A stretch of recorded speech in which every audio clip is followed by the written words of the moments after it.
This is the Bearcast, presented by Bird Culchion Ford. Bird Culchion Ford has been in Waco since 1936. Ford is the #1 selling truck in Texas 43 years running. The Bearcast is also presented by WellMed Medical Management and USMD Health System Dallas. Here's Craig Smoak and Grayson Grundhoefer. And welcome in on this Tuesday, January the 14th, 2025. This is the Bearcast on Sikkim365.com and live Tuesdays at 11 a.m. on the Baylor Athletics on Sikkim365 YouTube page. If that's where you join us before live or after the fact, please hit that like and subscribe button. We'd appreciate that. But I'm Craig Smoak, joined as always by Grayson Grundhoefer, and behind the scenes, Garrett Ross, producing, directing, doing all of the good stuff to get us and keep us on the air, and we do appreciate him as always, and we appreciate you for joining us for the next hour or so as we go over all the latest news and topics when it comes to Baylor athletics, in particular Baylor football, and right now, during this time of year, very much Baylor basketball as well. The Bears have hired a new assistant coach, which we'll get into in just a moment, tell you all about him, and another one seems to be on the way as well as Dave Aranda and company continue to make their off-season moves. But Grayson, how's the last few days been, and kind of what's the theme? Enjoying the playoffs, kind of where are you at right now as a fan and also reporter covering things? Things have quieted down a little bit as far as the transfer portal goes for Baylor. Just, I think we're getting to the end of things, right? As teams are trying to fill out their 85-man roster going into the spring. That's kind of where Baylor is at. I was able to go to the All-American events over the weekend. Which is really weird because now juniors play in these games. Yeah, that is weird. It was actually good for me, though, because I got to talk to Jordan Clay, who's a big-time Baylor target at wide receiver in the 2026 class. Also weird because now Navy is the sponsor, and that game all growing up through my childhood was the Army All-American game. Now it's the Navy All-American game. And so I went over there, went to a practice, went to the combine camp and events, and it was fun. I mean, it was a fun time getting to see a bunch of different recruits from across the country. I got to see the #1 overall player in the country in the 2026 class, which he's a Tennessee commit. So that was kind of interesting as well. A quarterback, I think it's Brandon Faison. And so all of that is nice to get to do that. And as far as the playoff goes, I mean, I think the games have been entertaining, at least now that we've gotten to the semifinals. I felt like those were two very competitive games. And I think this next one's going to be a lot of fun too. Personally, probably going to be cheering slightly for Notre Dame, but I think Ohio State's probably going to win. Yeah, weird to be in a situation where Notre Dame's like the good guy, so to speak, depending on where you sit. But that's where we are, Notre Dame, Ohio State. I think we'll all be happy that it's not another SEC team, or particularly an SEC team by the name of Texas. Would have been not a bitter pill to swallow for Big 12 fans per se, but you just rather not see it if you got the option. So, I don't think Ohio State and Notre Dame are the most beloved teams themselves, but I think you'll be okay with that compared to maybe some of the alternatives. But, yeah, the semifinals were great, and now we've got a national championship game. But as we know, for Baylor, the season's been over for a couple of weeks now, closed up shop when they fell to LSU in the Texas Bowl. We went over that game pretty in-depth last week and summarized that a few days after the fact, but now kind of in a normal routine once again with the holidays having passed. So we'll be with you most every Tuesday throughout the offseason and not taking too much time off from the news cycle. And there's a lot to talk about this week because Baylor, as I mentioned at the very top, has a new assistant coach as they have found their replacement at cornerbacks coach after parting ways with Kevin Curtis. They have moved on and made it official as Paul Gonzalez, formerly, most recently of TCU, has been named as the new cornerbacks coach officially at Baylor. Paul Gonzalez, actually a baseball player in college, was a 4-year letterman for UC Davis, played baseball there, and then eventually got into coaching, was an assistant coach at Pioneer High School all the way back in 2007, and then has worked his way up over the last few years through the college ranks and gotten to the point now where he's going to be at Baylor, but was a defensive assistant at UC Davis, moved on to assistant coach defensive backs at Pacific, and then in 2012 started his career at TCU where he's been up until now, long tenured with the Horned Frogs and Gary Patterson in particular, but started off there as their grad assistant, also coaching safeties and linebackers for the first 3 years there. Then in 2015, assistant coach with the Cornerbacks, did that for 3 seasons. 2018 up until this past season was the assistant coach in charge of safeties. So he was doing that for the last, 9 seasons. And then the big promotion, now defensive pass game coordinator, assistant coach, cornerbacks for the Baylor Bears and Dave Aranda. So a guy who's had experience the last several years with safeties, prior to that corners, and a lot of experience with what I consider to be a team that knows defense and a program that knows the secondary and has always had pretty solid play there, including this past year. And we know that, the Bears feel like they can get better on the back end, and that's why they made the move with Kevin Curtis. So, Grayson, your thoughts on Paul Gonzalez, his experience, his background, and what he means as a hire and what he can do for this Baylor cornerbacks room? I really like the hire for a variety of reasons, right? I mean, first of all, you're taking a guy from TCU, which I think is a big deal, and you don't see this all that often. So I think that's a part of this. I think the fact that when you watch TCU play, however long you've been watching TCU play, for the most part, their secondary is very reliable and very athletic. I know in recent years with Sonny Dykes, they've had, some ups and downs, but in general, I feel like this has always been a very talented and well-coached group, whether it's cornerbacks or safeties. And they've given Baylor headaches at times. We've also seen, Baylor beat them a few times, but in general, I mean, that secondary has been a big part of the reason why TCU's beat Baylor so many times. I think Paul Gonzalez has really shown a lot of different things from, development. You look at a guy like Trevon Moehrig, who was a second-round pick in the NFL, developing him. You look at a guy like, Bud Clark, who's coming back to TCU, but he's going to be a guy that's drafted next year. You look at the fact that he signed, I believe the number that I posted was 6 4-star prospects since 2020. He's been the lead recruiter for. So, right around a little over 1 a year, he's adding to his position every single season from a 4-star standpoint. So I think he's a good recruiter, really good coach. And honestly, I don't know that Baylor could have expected to do much better than this. This is a really, really good hire, a guy that's very experienced, very seasoned. I think he's going to come in, develop this group really well, and then also has the ability to add talent because of his recruiting chops. Yeah, one of the lines from his resume or kind of write-up was the fact that he's had a hand in developing 6 safeties into NFL players in the last 7 seasons. And you mentioned a player like Trevon Moehrig, who won the Thorpe Award back in 2020. Man, I feel like he was just playing like a couple of years ago. Yeah. That's crazy, 2020. But Trevon Moehrig is probably his most well-known pupil, I guess you could say, especially most recently. But you named a couple of the other guys as well, like a Bud Clark, Abe Kamara, maybe a familiar name as well to Baylor fans out there. But, yeah, Paul Gonzalez, now the new Baylor cornerbacks coach following Kevin Curtis. And good luck to him, as we mentioned last week, and whatever is next for him.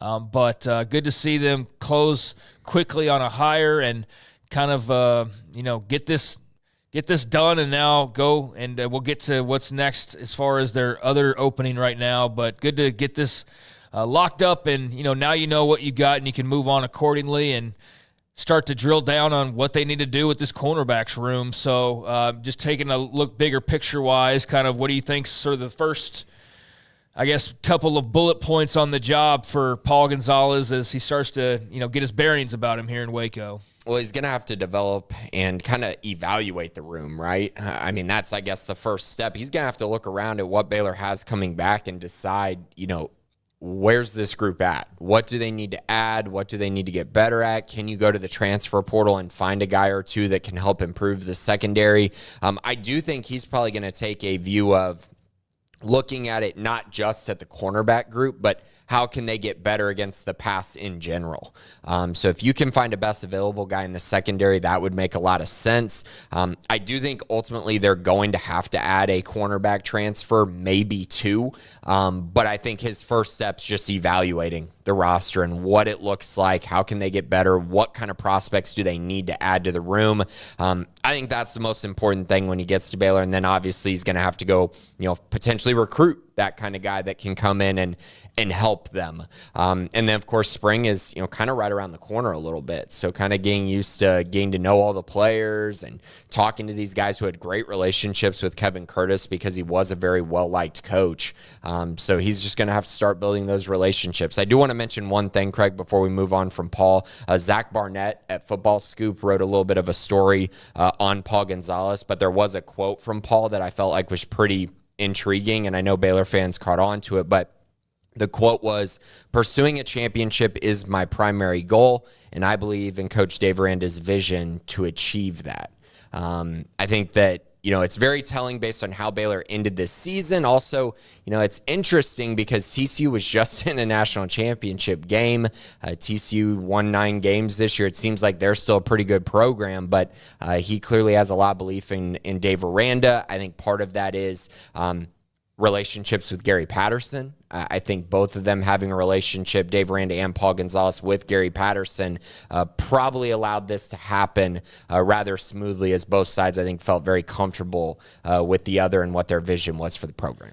Yeah, I was going to ask and I just assume Gary Patterson probably had, his 2 cents considered. Why would you not kick the tires and talk to him if you're Dave Aranda? Hell, he might have come up with hey, might take a look at Paul Gonzalez for all we know. But regardless, I'm sure that Dave and Patterson had a conversation that further added fuel to the fire of wanting to go and pursue Paul Gonzalez, who is now the new Baylor cornerbacks coach officially. So that is out there. That is signed, sealed, and delivered. And that is one big question mark that we had entering the offseason that is now no longer a question mark. So that is a good thing. But, I'd imagine there's a Patterson connection there somewhere. And when you look at this room, obviously it's going to look a little bit different now. And stop me if I'm including somebody that I shouldn't be, because I don't have the transfer portal entries completely memorized in my head now at this point, I feel like. But you're expecting Caden Jenkins back,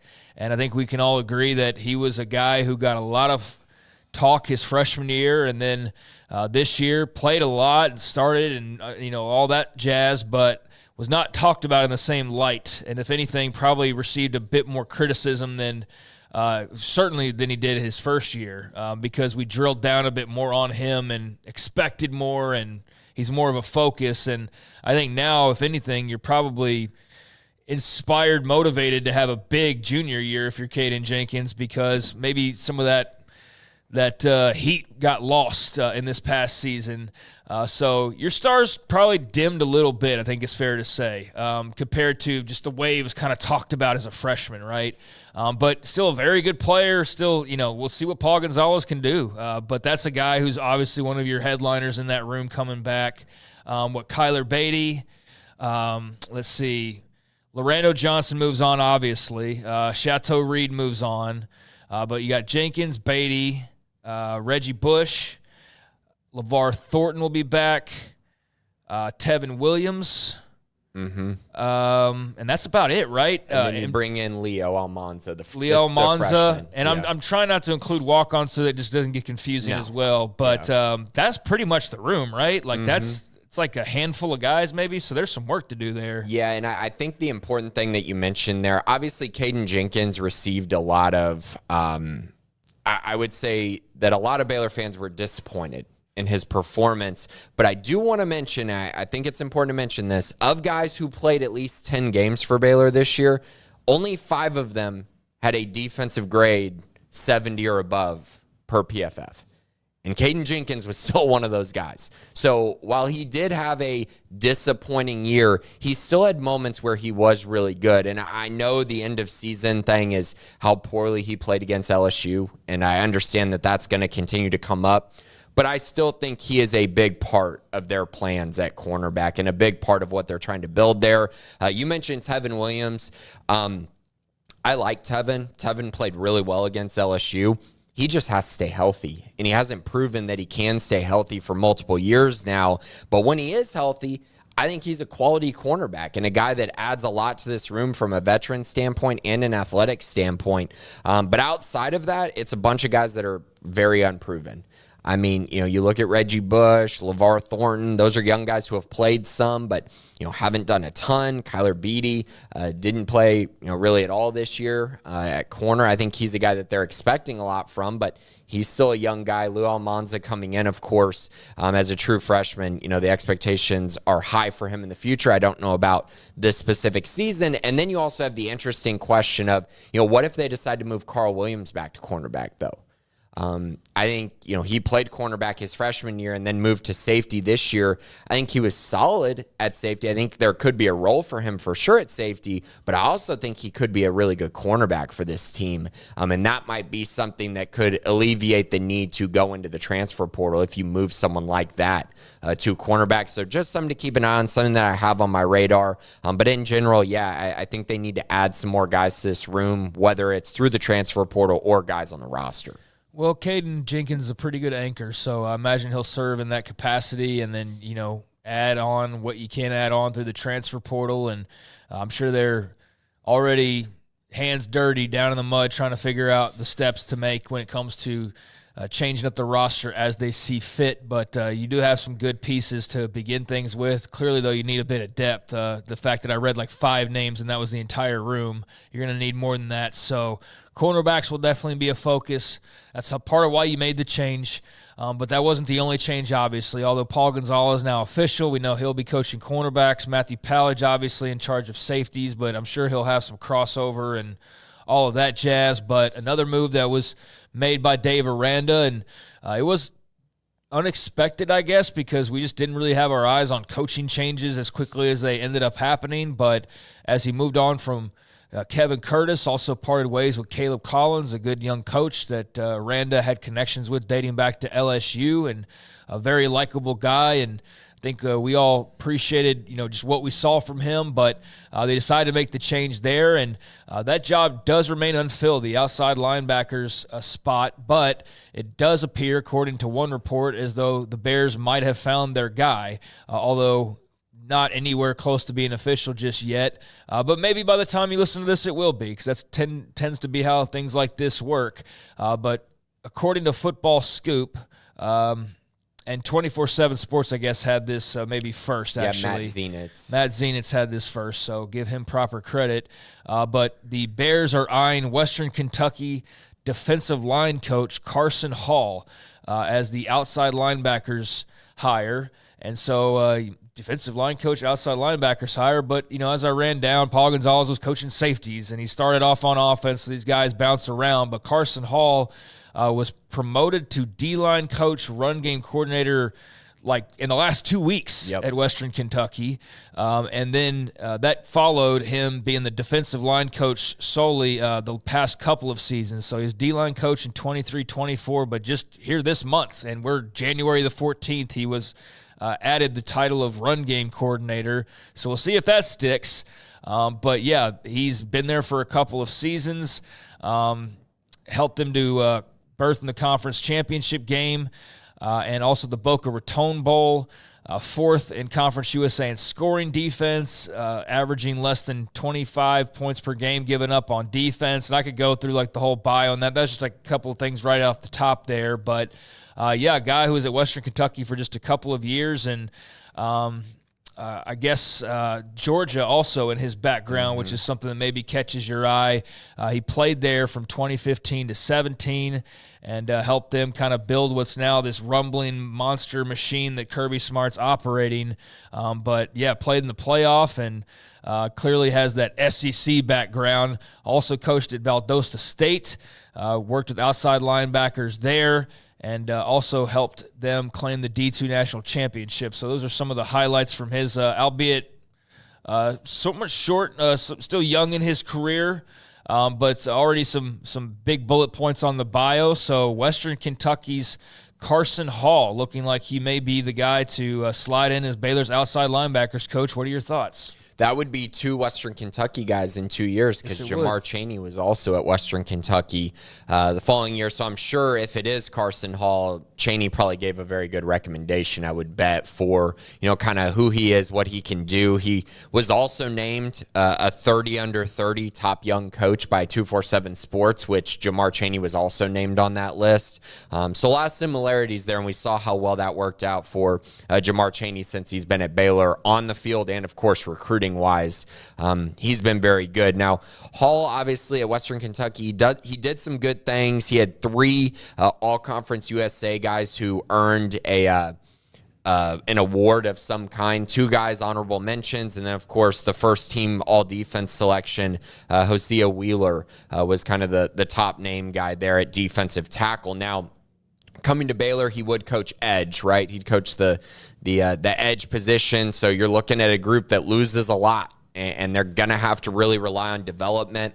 This is a guy that I do think can get them there. I think they needed a change. They wanted to make a change there, wanted to get more production out of the position. It seems like Hall could be pretty good at that. But again, he doesn't have a ton to his name as far as, things he's done in the past about getting guys to the NFL or a ton of, guys with monster sack seasons. But overall, he's coached a really good group. He's put the group in positions to succeed. He was the assistant defense line coach at Georgia for those 2 years when Georgia went 29-1.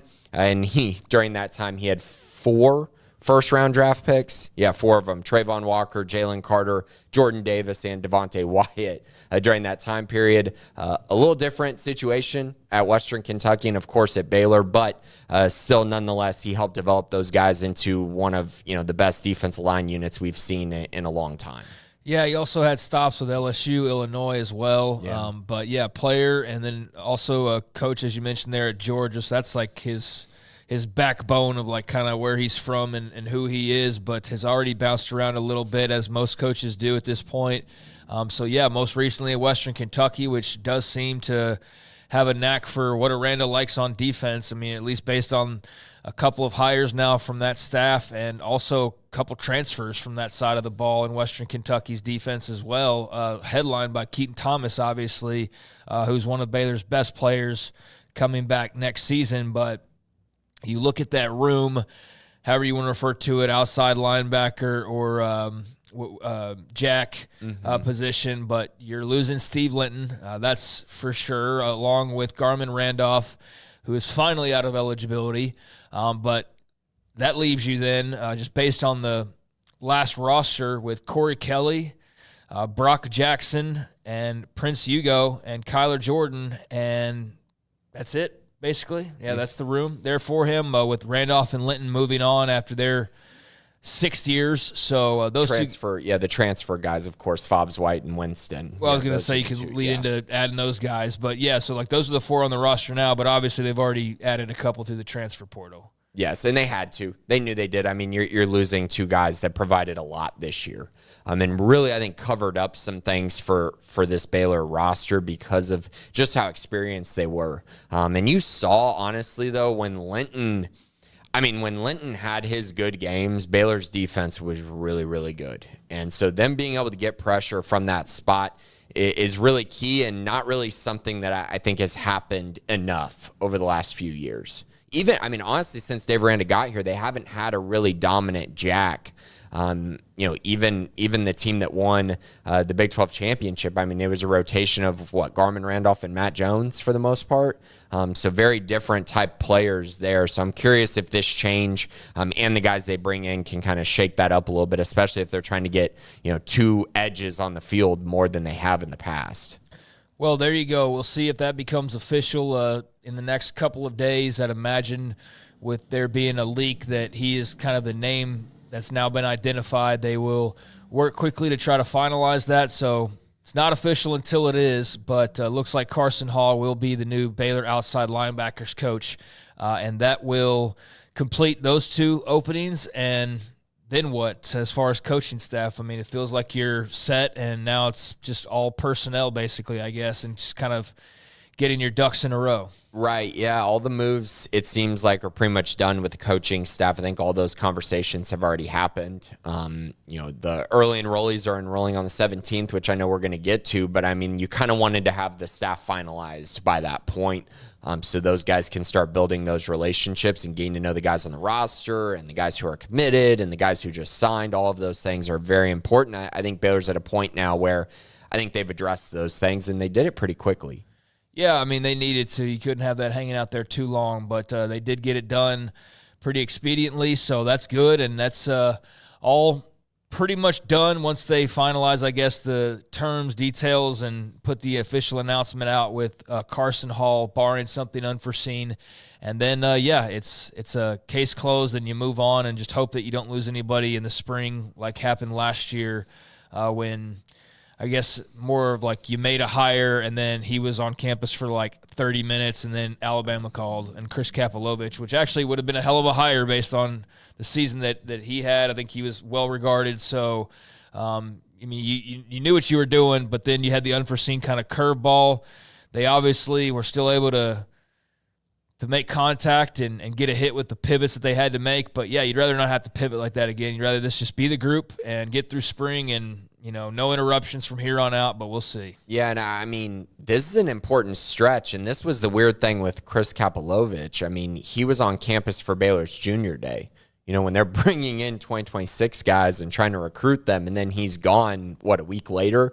That's just not great, and it really sets recruiting back. Mason Miller did enough. Fantastic job with the offensive line this year, but I'm sure he wishes he had those couple months of recruiting back because it could have helped them find more targets on the offensive line or at least be in on more guys at the end of things. So, yeah, I think having it set is key. Some big recruiting weekends coming up, of course, and then, of course, spring ball is a big recruiting time as well as you have guys coming in to visit to watch practice. So there you go with that. A little bit of coaching news, and looks like Baylor is going to be done with that and can now move on to their roster and focus a bit more energy on that. And they've done a good job of that so far. I mean, they had the bowl game and, obviously didn't turn out the way that you wanted, but had a bit of momentum rolling into that. And I still feel like you have a very positive kind of upbeat feeling about the program exiting that despite the loss. But Grayson, pretty big transfer class now at this point. I mean, I don't know what you want to do here as far as you just want to go over some names. I don't think we can drill down on everybody here. They've got 20 guys to talk about. So how would you like to approach this here? Yeah, I mean, so they got 11 commits out of the portal, 11 guys they've all signed, and that's kind of the baseline for this. I would say we can go – why don't we just go positions that they've addressed and then maybe kind of what they haven't addressed that maybe would be good for the future, or if they try to address it, would make sense. All right, so far on the D-line, they've added Samu Taumanupepe from Humboldt-Atascocita High School, Texas A&M. Brought him in along with Matthew Fobbs-White, edge rusher out of Monroe, Louisiana, and Tulane previously. So I guess we can start there, I suppose, or either Winston or Barnes or Jackson, are those inside linebackers? So Amarian Winston is also in that edge group. Well, let's throw in Amarian Winston then from Portland, Oregon, and Oregon, the Ducks delivering the Bears a couple of transfers this cycle. So on the front Jack side of things, you've got Taumanupepe, who's clearly going to be a regular D lineman, but then Fobbs-White and Winston, guys you mentioned as far as the jack spot and edge rushers, filling out that part of the roster that we just touched on, which is also undergoing the coaching change now to possibly Carson Hall from Caleb Collins. So those three kind of in that front of the defense for Baylor so far in the transfer portal. So Taumanupepe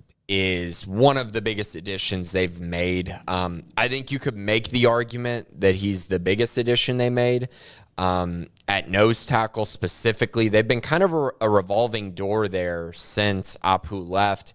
Even Apu had a disappointing 2022 season, and you kind of saw the impacts of it as the season progressed. But after he left, 2023 and then last year, you're playing a true freshman in Brendan Bett some. You're playing Cooper Lands a ton at nose tackle, and he's just undersized for that position, even though, he makes up for it in other ways. They brought in Linus Noel last year, but that was more of a stopgap because he was just a one-year guy, and you saw the impacts that he made, though. Linus was big for this team last year. It gave Cooper Lands the opportunity to rest and not have to be on the field for 50-plus snaps every single game. And so Smoak kind of gives them that answer for this year. He's like 6'3". I think he's closer to 350, 360 pounds, very similar to Apu in that way. And so you get him for multiple years as well. I mean, he's still got multiple years of eligibility remaining. So you're not just answering it for this year, you're potentially answering it for multiple years. And that's what makes it so important and a position that we knew they were going to have to address. But I think it's huge that they addressed it in the way that they did with a guy that has this, blue chip talent. He's a guy that went to A&M.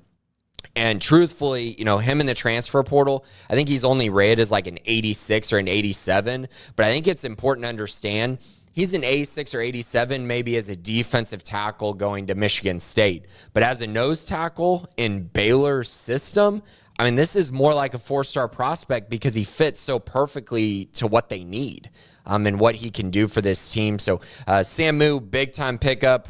He's definitely in my top 3 probably most impactful guys they landed out of the transfer portal, and just a huge get, I think, for them to be able to land him. Now, as far as the 2 edge guys go, Amarian Winston, not going to spend a ton of time talking about him. He's going to play a lot, and the talent is there from a high school recruiting profile. Another blue chip guy, was a 4-star prospect in high school. Hasn't done a ton at Oregon, kind of has moved around positions, but I think he's going to find a nice home at that edge spot for Baylor. A lot of untapped potential for Winston. And then Matthew Fobbs-White is the other edge that they've landed.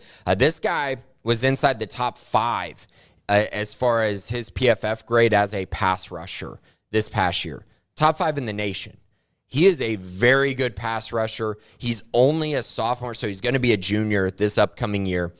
I think this is one of those guys that, again, multiple years of eligibility, a guy who's just now turning that corner, right? This year was his big step up in how he performed.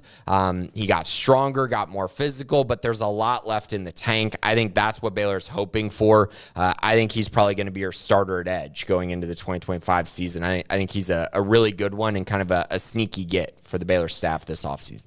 Elsewhere at linebacker, Travion Barnes, Florida native, comes over from FIU, and also Phoenix Jackson, Modesto, California native, coming over from Fresno State. So Travion Barnes and Phoenix Jackson, a couple of linebacker pickups. So I just wrote about them on Sikkim 365 Premium side, so if you want to give that a look, please go and check that out. But Travion Barnes, I mean, you're talking about the Conference USA Defense Player of the Year. I mean, this is a huge pickup for Baylor. About 6 foot, 228, somewhere in there, 230 pounds. Hit 129 tackles this year. He is a really, really productive player, a guy who's going to be asked to come in and replace the production that Matt Jones gave Baylor a year ago. I think he's going to slide into Will. I think Keaton Thomas is going to slide to Mike linebacker, and you're likely looking at Baylor's most athletic duo at linebacker that I've seen really in a long time. I mean, they are very athletic, and I think Dylan Doyle, Terrell Bernard were probably the last group that was similar athletically, but I think these guys are even, maybe a notch up from that, from a duo standpoint. Both are now going to be very good in coverage, Barnes and Keaton Thomas. I think Barnes just is a perfect fit for what they needed. Very experienced, has played a ton of football at a high level, and has produced everywhere he's been. Then you look at Phoenix. I think the big thing with him is positional versatility. He was very good in coverage this year, was a top 10 graded guy at linebacker in coverage this past season. I think that speaks to a point that he could maybe play some star for this team. We saw Caleb Parker and we saw Ra Dilworth come in packages for Baylor last year, specifically to stop the run. I think Phoenix will potentially take up that role, and then he'll also give them depth at the will position if needed. If something happens, he's a guy who has a lot of experience there. He had 49 tackles, 7 for loss, 4 sacks, 2 interceptions, and a forced fumble this past season. But again, positional versatility is what he brings to this team. I think he's going to be able to play a lot of positions at a pretty high level. Ideally, I think this is a guy that you would hope can take up some of those star reps specifically to try to stop the run, but also be able to hold up a little bit in coverage as well. And then finally on the defensive side of the transfer portal so far, a couple of safety additions as well. Tyler Turner, San Antonio native, coming over from the Oregon Ducks. And obviously, if you've followed along on Sikkim365.com, then you know he was a guy that was destined for Baylor at one point in time. It felt like, at least. It ends up, though, signing with Oregon. And then the way things work now in the transfer portal era, it's why you maintain relationships. And it's also good to have some player freedom of, hey, if you maybe didn't make the right choice initially, you've got a mulligan to go and make the right choice the next time around. And hopefully that's what Tyler Turner has done. But he comes over from the Ducks. And then Devin Turner from Lone Star High School out in Frisco, which is the same high school as Ashton Genty. But he is formerly of Northwestern, now making his return to the Lone Star State. So Tyler Turner, Devin Turner, they're not brothers. One from San Antonio, one from Dallas, for Frisco to be more specific. But, adding a couple Turners to the safety room this season. Lots of Devins on the roster and lots of Turners on the roster now, because you also are adding Michael Turner in this class at running back. So, let's start with Devin Turner, though, the Northwestern transfer. This is a massive upgrade for Baylor for what they need at safety specifically.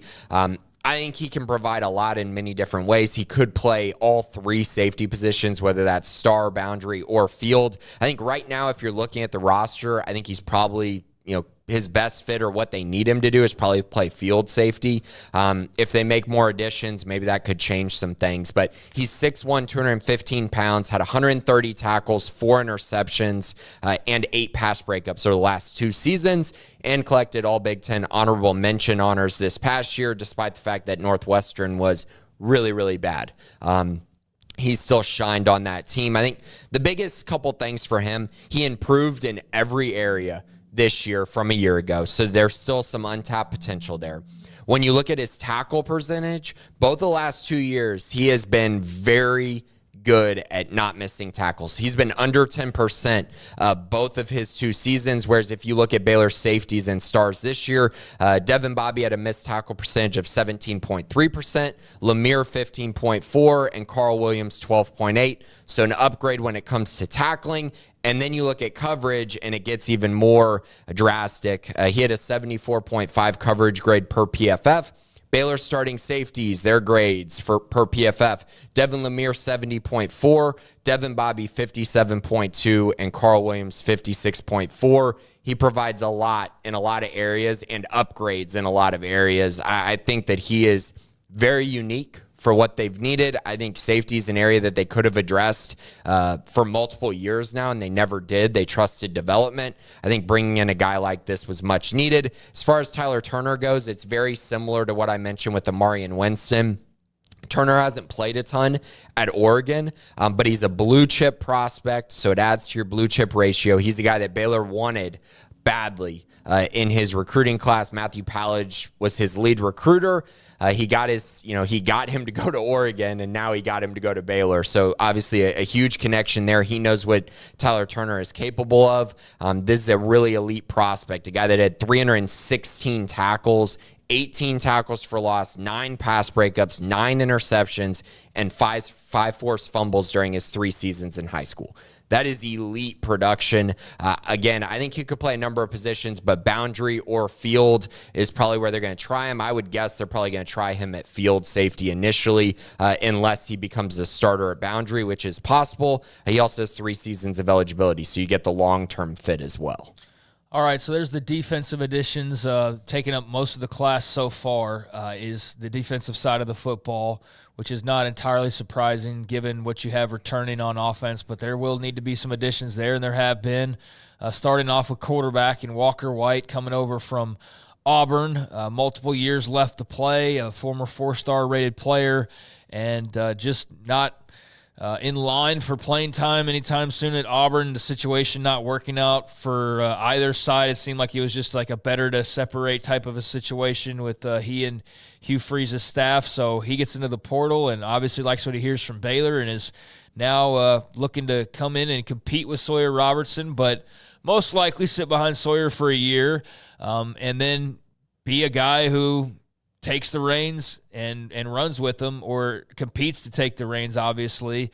But, yeah, Walker White being the quarterback, he is the guy who's probably been talked about the most of this transfer portal class because that's just what comes with the territory. But you look at the future of the quarterback room and you see the rationale here of going in the transfer portal and getting a guy, but particularly a guy who might be able to start for you once Sawyer Robertson departs or, knock on wood, God forbid, he gets hurt. You need depth. You need players back there. So it felt like they probably needed to add more to this room, and that's what they did with Walker White. Another blue-chip prospect. That's a reoccurring theme here with this transfer portal. We talked about him more extensively last week. I mentioned some things about him, but obviously a really good prospect, a guy who coming out of high school was a top 5 prospect in the nation. If you go back and look maybe the last 10 years, if you want, at the guys who were in the top 5 per 247 or wherever you want to look, most of those times those guys hit. And there are some guys who don't hit,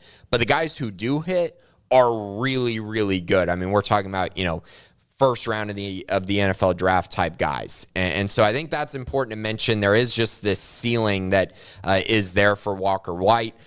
When I went to the camp over the weekend, the National Combine, I got to see Oklahoma commit Jaden O'Neal. And then, of course, I mentioned Brandon Faison, 2 guys who are top 5 quarterbacks in the 2026 class. And you could just see the difference between them and some of the other guys that were at that camp. There's just a level of physical ability that is just different at this age. And Walker White had that, right, during his recruitment. Very good athlete. I think that's a big thing that stands out to me. Very strong, has a similar frame to Sawyer Robertson, but he's faster than Sawyer Robertson. The difference is Sawyer was very accurate in high school. Walker was not. Now, Walker did get a lot better his senior year, so you got to see that improvement. That gives you hope that can continue to improve.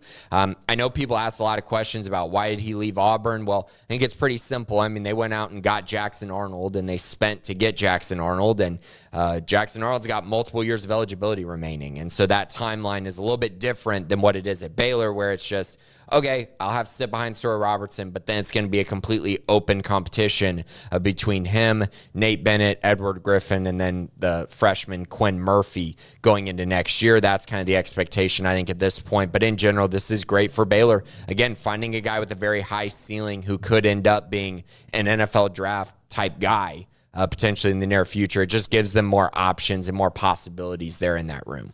All right, kind of rounding it out here. Offensive line so far, just Joe Crocker. And I say just Joe Crocker. It's Joe Crocker. It's not just Joe.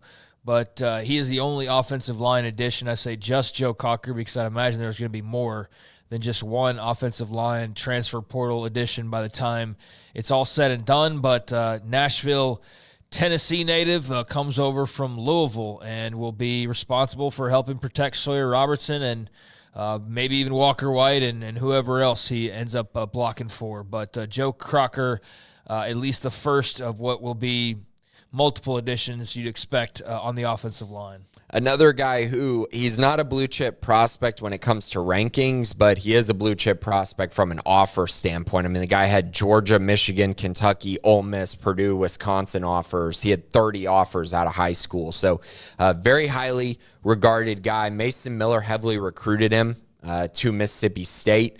Obviously, he ends up, he's at Louisville, but Mason Miller recruited him.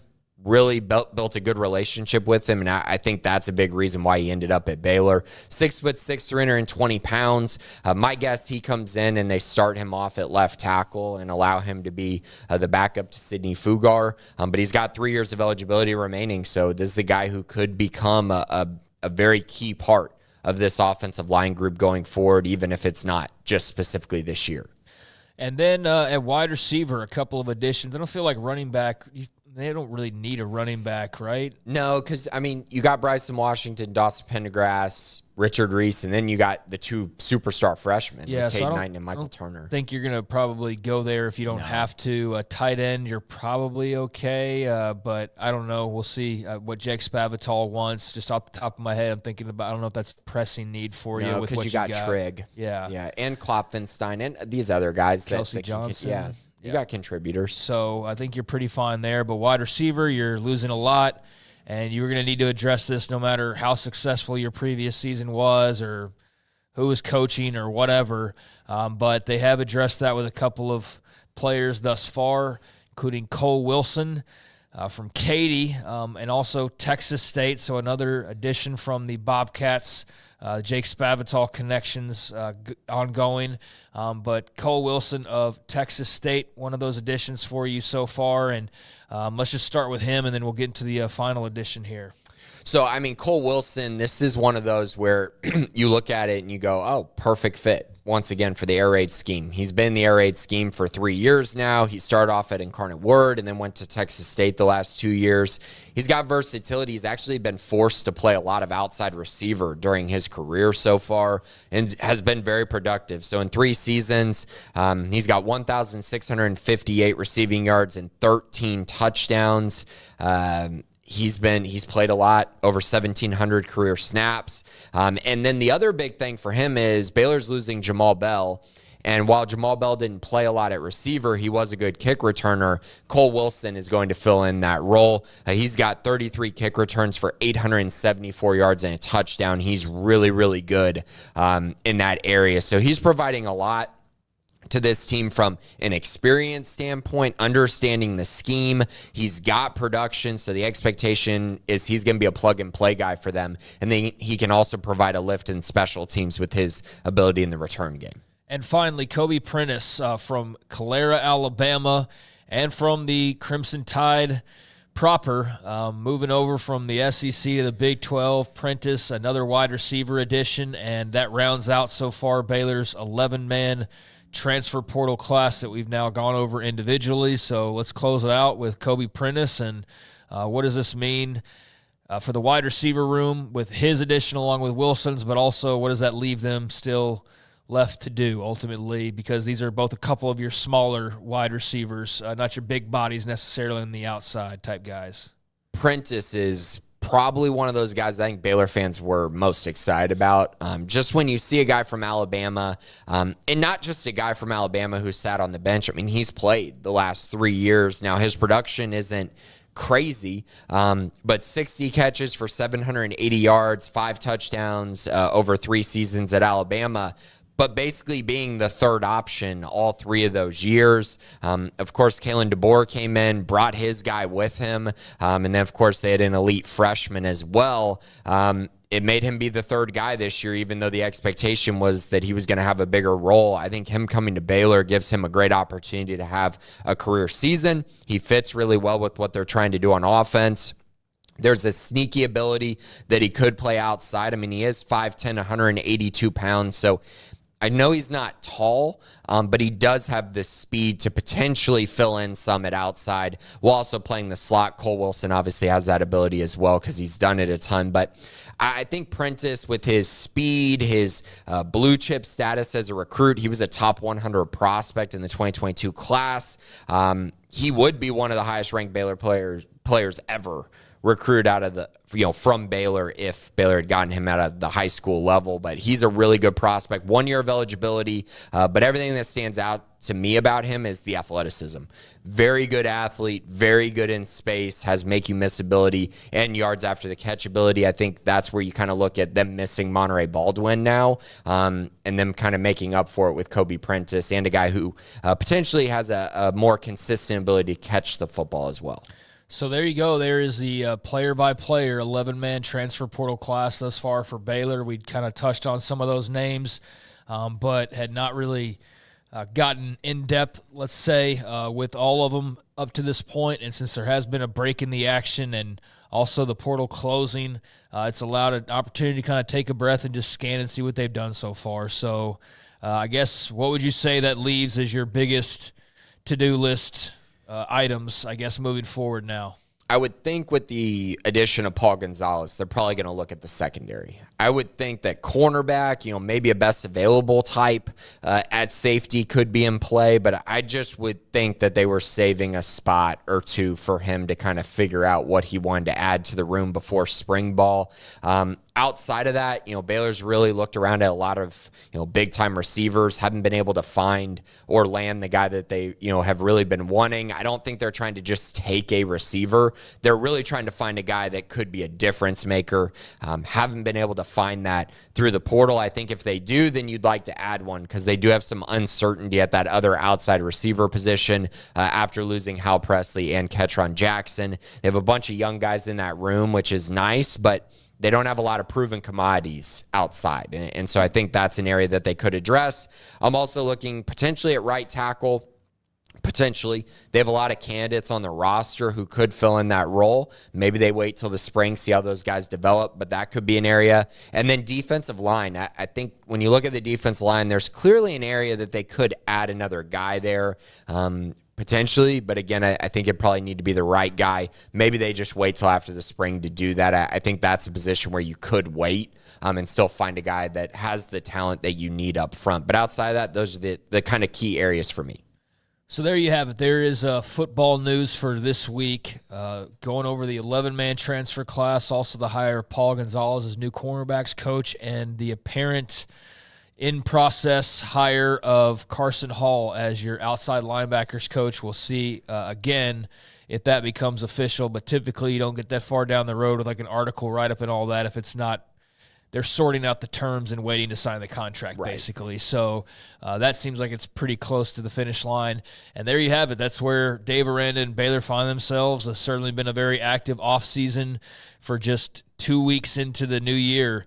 So I'd anticipate that will continue, and they will move frenetically and calculated and just be very Dave Aranda-like, but certainly not sitting on their hands after a pretty successful season. Not as successful as the last time they were kind of in a similar position, but as we've talked about plenty of times now at this point, a lesson learned from that post-2021 success and then kind of sitting on their hands in the offseason. Not the case after the 8-5 run. So you like that. You like that they're staying aggressive. But we do have only a little bit of time remaining, so let's touch briefly on basketball and then get into the mailbag. Right now, the Baylor men hanging on to the top 25, hanging in that back end of the top 25, but a couple of wins over the past week in Big 12 play. First of all, able to defeat Cincinnati this time a week ago, 68-48, 20-point win against the Bearcats, who still feel like just sort of an odd fit in the Big 12. I mean, to be perfectly honest with you, I like Cincinnati. I like the momentum they had rolling into the conference, even though they lost their football coach, but they had that playoff run, and it's an easy team I feel like to root for, but it does still just not feel quite all the way like seamless, them being in the Big 12, and I kind of get that feeling with some of the other teams sometimes, but they definitely feel like they're still kind of trying to find their spot in a way. But nevertheless, a 20-point win over the Bearcats last week at home, and then Scott Drew and the Bears hit the road and go to Tempe for the very first time as Big 12 opponents with the Sun Devils and pull out a 72-66 win in overtime against ASU. So a 2-0 week for Scott Drew and the top 25 Bears, and they are continuing Big 12 play and starting the week slate off tonight, as a matter of fact, on the road back in Arizona. Just 3 days removed from playing the Sun Devils in Tempe. They will now play the Wildcats in Tucson, and it is a late one. Is 10 p.m. a real start time? Yeah. Am I looking at East Coast time? No, I'm not. I'm looking at Central. 10 p.m. Welcome, Western branch of the Big 12. expansion teams because this is what you get here. This is like playing BYU at 9:30 on a Saturday night. But yeah, you get Arizona 10 o'clock tip-off time on main ESPN, so there is that. But yeah, man, you're gonna be up a little bit late tonight if you're a Baylor basketball fan. So how you feeling about Scott Drew and the Bears at this point after a couple of wins and bouncing back from that really ugly Iowa State loss a week plus ago? It's a good place to be. They're 6-1 in their last 7. Baylor's 3-1 in Big 12 play now, 11-4 on the year. I think they've played 3 of the weaker teams in the Big 12. Even though the Big 12 in general is actually kind of down this year. When you look at the bottom, most years you'll have got teams at the bottom that are pretty dang good. And I think this year some of the teams at the bottom are not all that great. Baylor's got a very important stretch coming up, though. You go to Arizona, which I know Arizona technically right now isn't ranked. They're only 10-5 on the year, but Ken Palm has. I'll tell you what, right now, Arizona better start picking up their slack over here. Yeah. I mean, football team comes rolling in hot and, thinking they're going to be contending, and they do nothing of the sort. And then basketball is supposed to be their bread and butter. And I'm obviously being a little bit facetious and joking here, but come on, man, pick up the slack. I mean, at least you're supposed to be good at basketball. But no, they're still good. They're just not top 25 ranked. I absolutely agree with you, because this is a team that, now Big 12 play starts and you're playing your best basketball. Well, what happened when you were losing to teams that you shouldn't have lost to in the non-conference? That's just not good for the Big 12, right? You need those teams to win those non-conference games. So they're sitting there at 10-5, but they're number 16 according to Ken Palm. So very solid team, well-rounded. They're 17th on offense, 25th on defense when it comes to Ken Palm ratings. This is going to be a tough test for Baylor. And, the Bears have not been great on the road this year. Yeah, they beat Arizona State on the road, but if you watch that game was very ugly. And Baylor almost just completely gave up that game for no reason. They were up the entire way and just looked, not good. Not good at all to end that game, but they found a way in overtime to flip the switch. I think this Arizona game is really important, though, because if you look at their next few games, they get TCU, Kansas State, Utah, and BYU. All 4 of those teams are in the bottom half of the Big 12 standings. So they have a real opportunity here to extend this run a little bit more. But this Arizona win is key because it's big for not just Baylor in general, not just for their record, but for their resume. For the tournament, this is the kind of game that they really need to find a way to win. Get yourself a road win on the resume would be key. But yeah, they seem to be playing better. Josh O's playing a lot better. VJ has had 3 out of 4 really good games. He's shooting the ball a whole lot better, which is key for this team. And if they can continue to build off that, maybe they can turn some things around and have a nice run here leading into that Kansas game the first day of February. So late tip tonight in Tucson, Arizona, Bears against the Arizona Wildcats. First meeting as Big 12 teams, and then back at home at Foster on Sunday for some mid-afternoon action against the TCU Horned Frogs. That's what awaits Scott Drew and the Bears this week as they hope to remain there in the top 25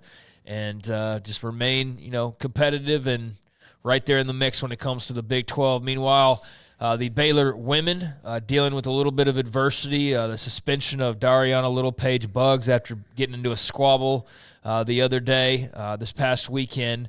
She has been suspended for the upcoming matchup tonight against Utah. The Utes, number 23 team in the country. So that is what awaits the women, and it's a 7 p.m. start time. So you'll not have to worry so much about drinking a Red Bull before that one to stay awake like you will with the men. It's an ESPN Plus broadcast. But yeah, the Baylor women against the number 23 Utes, and then coming up on Friday, they will host Houston, also on ESPN Plus. But a little home and away action, and they had just got off their Arizona swing. They'll have Utah and then Houston, and then, kind of a little bit of a home breather, I guess you will, this week. But that's going to be nice for them to get back to Foster, and we'll see what they do with that Dariana Littlepage Buggs. Utah's pretty good too. Utah currently ranked, obviously 4-1 in Big 12 play, 13-3. A great opportunity for Baylor to kind of make a statement after, kind of getting crushed by Oklahoma State, the only other top 5 team in the Big 12 that Baylor has faced so far this year. They'll get a nice soft one against Houston. Houston's not. They're 4-12 on the year. Baylor should win that one with ease. I know we'll probably talk about this maybe later on in the week, but they also play UCLA in a very random non-conference matchup here. They're the number 1 team in the country. So Baylor's got a really interesting week ahead of them. Some opportunities here, but also, some chances for them to lose a couple games. I think it'd be big if they can have just a 2-1 week. That would be key. Yeah, I mean, that UCLA game is a part of the Coretta Scott King Classic. That will be their big, I guess, showing of the week. That's on Sunday. So feels like it's almost too far away to talk about, but it also is within this time frame of between now and our next episode. Mm-hmm. So, yeah, they do play UCLA on Monday afternoon on Fox. So that a part of, like I said, the Coretta Scott King Classic. And what is that? Is that like MLK Day or something? And we're missing the tie-in here? I don't know. But believe so. Yeah, that sounds right. That must be right. Yeah, because 2 o'clock Monday game, right. Yeah, so like that must be what that is. It's a double header. I think Texas and Maryland is the other game. I believe. That's right. Yeah, I read about that. I think maybe back in the off-season months. Mm-hmm. But so that'll be a nice platform. Point being, that will be Texas, Maryland also a part of that. So pretty cool little position to be in, a nice little spotlight to be in, as far as an event to honor Coretta Scott and also MLK Day. So that'll be coming from the Prudential Center in New Jersey. So a couple home games and then a flight at the end of this week to go up northeast and take part in a pretty cool event. So that's what's upcoming for the Baylor women, who are 14-3 and currently right now 3rd place in the Big 12. So both hoops teams in pretty good shape at the moment, and certainly very competitive. So there you go with that, and let's get in the mailbag. We'll not waste much more time, and not that we've been wasting time, obviously, but don't have time to do what I'm doing right now, just wasting time talking, because we do have a hard out, and we do have a few questions to get to, so we'll see if we can get to all of them here, but Bears always win. Any news on Hawkins and a timeline? He's, of course, referring to Ashton Hawkins, who might get an extra year due to the JUCO ruling, but I think the timeline on that is probably before spring ball, but I don't have an exact deadline as far as what's coming up. I know he posted on Instagram before the LSU game that was his last game ever, so we'll see on that. I would say that the odds are probably pretty low that he ends up getting another year, but who knows? Everyone seems to be getting another year these days. Right. Bears always win also asked, does Prime take the Cowboys job? Thanks, guys. Cowboys moving on from Mike McCarthy yesterday, and that's led to a boatload of speculation very quickly about who might be in line for that job, and a lot of names have been tossed around, including Deion Sanders. But Deion seemingly taking a hose to the fire of rumors and saying, like, yeah, thanks, but no thanks. He's talked to Jerry Jones, but he made it pretty clear in a quote that he's pretty happy in Boulder, Colorado, and seems like he's not interested. And quite frankly, we don't know how interested the Cowboys are. It's fun to just assume they've already offered the job, but I don't think Deion Sanders is their first go-to either. Either way, that's good for the Big 12. They need Deion Sanders to stay in the league, to just give them another element of cool and of must-see TV and those types of things that comes with the territory of having a guy as polarizing and as popular as Deion Sanders is, for better or worse popularity-wise, depending on who you talk to, right? But I like him. I like that he makes Colorado matter. And no, I don't think he takes the Cowboys job, because I don't think it's his to take. I think if the Cowboys offered him the job, he's going to take the Cowboys job. But I don't expect they're going to offer him the job. And so I think that's wise of him to say that he's very happy at Colorado, because what if he doesn't get offered the job and then it's like, he's kind of ready to leave. I expect him to leave at some point. I don't think he's destined to be at Colorado for his entire career or be, there for a super long time. I think eventually he will leave. And I think if the Cowboys said, oh yeah, we'll give you the job, we'll move up, we'll draft Shedeur Sanders, I think he would be gone. Problem is that they don't think they can get high enough to get him, and then you've got Dak's contract. What if they trade Dak? Yeah, but I mean, and then go get Shador and build. I don't know. I think I'm on the other team. You better come with a lot more than just Dak Prescott. You better give me some draft. Like, that's the thing is, like, who's going to say? Yeah. But I don't know. I don't really care that much about those possibilities just yet. They need to hire a head coach first. But it is very interesting that he's out there, and so he played it well to say, like, oh, I love Colorado. So you didn't get dismissed or denied or even not offered the job. You can play it off as though the Cowboys wanted you. And important to mention, if he does leave, though, it does open up the portal again for Colorado players, and then whoever takes the Colorado job opens. So again, there's a lot of what if that could happen. A lot of things like that would have to happen that aren't worth talking about right now. Doc, I guess Bear are cool. 1, 2, 3, 4. What would you consider a successful season next year?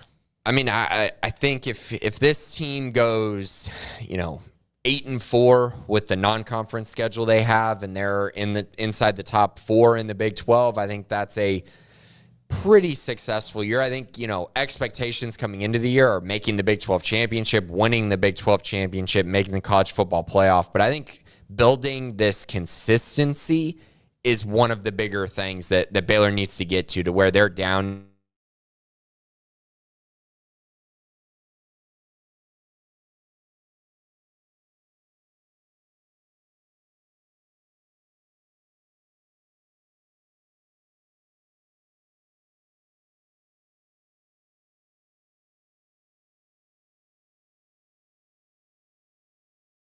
The point of bringing these guys in. I mean, Devin Turner is clearly, one of the guys that could do that. Samu Taumanu Pepe is another one. I think those two guys defensively can impact a lot of things because they can play multiple positions. Phoenix Jackson as well, if he's able to play star. I think they brought them all in to be able to allow them to do different things from a scheme perspective and impact other teams as well with having to deal with guys like that. Well, we see more attrition post-spring. I'd say undoubtedly there will be more attrition post-spring. Absolutely. Yeah, I mean, guys know where they are in the pecking order, right? How big would it be to grab Jordan Clay? Huge. I mean, we're talking about a top 100 prospect, a guy that has been the focal point for Dallas Baker, one of the focal points. Him and London Smith have clearly been two of the top wide receiver targets for the 2026 class. Clay is a big outside receiver, like 6'4", 210 pounds. Reminds me a lot of, throwback names, I guess, but, current guy like a Michael Pittman Jr., and if you look at kind of guys in the past, Vincent Jackson, kind of that similar mold of big wide receiver, big hands, catches, everything, and is very physical after the catch as well. He'd be a huge pickup. Let's see. Billy 21 has let's see. Wyatt Smith, who do you think will make the biggest jump this spring season? Ooh, biggest jump. Do you have a name in mind? No, I'm not really on a spring yet. Like, we just wrapped the season, so my brain's not already, like, hopping over to 2025 already. How about an interesting one? How about Caden Jenkins? Sure. How about I'll go with that because it needs to be someone who maybe had a down year and has to develop. I think him with Paul Gonzalez is really interesting. I'll go with him. With the new cornerback hire, who could possibly make the change to cornerback from the current roster? I think you talked about this earlier. Yeah. I think Carl Williams is the only option. I think he could absolutely do it. I mean, we saw him play that pretty well as a freshman. Anyone to keep an eye on medical retirement-wise? I haven't heard anything, and, I mean, even if I did, it's not really my place to say. I guess I'll just say I haven't heard anything at all, though. But, I don't know. Yeah, I'm not going to speak too much on this, but I think that as we talk about attrition, this could play a role in that as we've seen in past years. Boy, that's not going to get anybody rumor milled up trying to figure out what you meant by that. But any chance that Kylan Jackson transfers after spring to us after the hiring of his new position coach? I mean, maybe. I think that, he committed to TCU with Paul there, but I think most of these guys, once they make that decision, I would be surprised if he's only there for the spring and then leaves. I think he could potentially have a role there. I don't know. I'd be a little surprised by that. All right. That's all from Wyatt. Thank you, Wyatt, as always. Billy 21, has a signed commitment of Jamarian Winston been received back to Baylor? Baylor released it a couple days ago that he signed, so I don't know received back to Baylor. I don't know if there's something more there. But yeah, as far as I know, he is signed and it's been announced by Baylor football. Also from Billy, just a note in your return comments, if you care to, Patterson, finger, and handprints are all over the Gonzalez hire to Baylor for this one good deed. Thank you, Coach Patterson. Hopefully this will bode well for the Bears. Well, I'm still blocked on Twitter, so I'm not going to sing too many praises there. But yeah, I think he played a role in this. Yeah, I mean, last I checked, I was one of the original blockees, actually, like in 2013. So I've been blocked for over 10 years, and I've had him blocked back for several. And I mean, that's just. I didn't even think about it again. The last time I thought about it is the last time we probably joked about it when he first came over initially. But, yeah, I'm not going to get too high and praise, filled with him. But obviously whatever he can do to help the football program and help Dave Aranda is good in my book. So Paul Gonzalez was a part of that, and way to go. Ski 8103, I have to remind myself we're just now to the 1-year anniversary of Spavital taking over the offense. Is his system fully installed at this point? What concepts are left, and is there any missing personnel to make it fully operational? I mean, he mentioned this in an interview with Colt and I that, year 2 is really when his offense reaches its ceiling. And so I think that's what the goal is going into this year. Concepts, that's a little bit different. I would probably say they have all the concepts there, but it's about refining those concepts, right? And actually getting them to the point where they're working more consistently and guys are more comfortable running those different concepts. I think that's the bigger part of it. Missing personnel, I've talked about the outside receiver position. Getting another alpha opposite Josh Cameron would really, really help this offense thrive. But they've done a really nice job of adding some very key parts this offseason. The offensive line looks like it's going to continue to grow. They obviously have really good running backs, and they have one of the best quarterbacks in the Big 12 and potentially the country as well. Flomo Mike, love this podcast. Thankful for doing it each week. Thank you, Mike. Appreciate you. Question 1, I'm still trying to grasp the impact of the changes to the team makeup with the changes to scholarship limits to 105. Did Baylor gain 20 more scholarship players or award scholarships to existing walk-ons or both? I think it's a great question because I don't know maybe how many people are even following that part of this or realize what he's talking about there. But, yeah, it's the constant evolution of college football now where now you have 105 scholarships, but it's also limiting your walk-ons. So it's like a cap of you can only have 105 players, but you can go like explain it, I guess. Did they gain 20 more scholarships or award scholarships to existing walk-ons or both? So they are going to gain these extra numbers in the fall. So the spring they still have to maintain 85. The 85 is still in play for this spring period right here. So 85 players on scholarship. On scholarship. That's why you have to – that's why they got to be, comfortable with the spots they have, right? And that's why they can't just take, 30 prospects out of the transfer portal, even with them getting the scholarships. Then you'll fast forward to the point where they're able to add these 20 scholarships. And, yes, it is 20 scholarships now. So you have to pick and choose whether walk-ons are going to be on scholarship or not. That's kind of the new change there. Everyone is getting, a part of, NLI. We'll see what happens with the revenue sharing portion of this. But yes, you are getting 20 more scholarship players, but you're also probably going to award some of those to walk-ons, if that kind of makes sense. But that doesn't mean that they're going to keep all the walk-ons. And yes, that means they will not be technically walk-ons anymore. Yeah, and you also don't need 105 scholarship players. So I don't think everybody's going to try to have that many. I mean, it's just kind of pointless because not all those guys are going to play. And I don't know. It's going to be interesting to see how everybody sort of sorts through that. Question 2, we got 3 minutes here. Will football ever go to partial scholarship and fund football players solely through NIL to give more scholarship funds to non-revenue sports?